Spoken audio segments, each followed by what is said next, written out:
ஒரு நாள் உலகத்தை உருவாக்கி கொண்டிருந்தார் பிரம்மா. அந்த நேரத்தில் சின்ன குட்டி வடிவத்தில் இருந்த முருகன் ஒரு கேள்வி கேட்டார். ஓம் என்றால் என்ன? அந்த கேள்விக்கு பிரம்மாவால் பதில் சொல்ல முடியவில்லை. அதை பார்த்த முருகன் கோபமடைந்து பிரம்மாவை சிறையில் அடைத்தார். இதை அறிந்த சிவபெருமான் முருகனிடம் கேட்டார், ஏன் பிரம்மாவை சிறையில் அடைத்தாய்?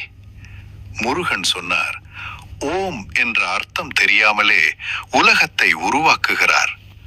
அதற்கு சிவன் கேட்டார், அப்படின்னா உனக்கு தெரியும்?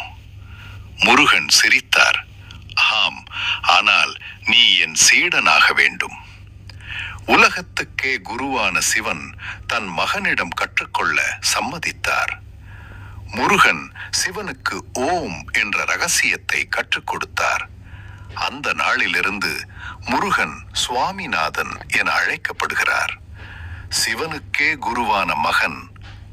வீடியோ பிடித்திருந்தால் லைக் மற்றும் சப்ஸ்கிரைப் செய்யுங்கள். அடுத்து என்ன கதை வேண்டும் என்று கமெண்ட் செய்யுங்கள்.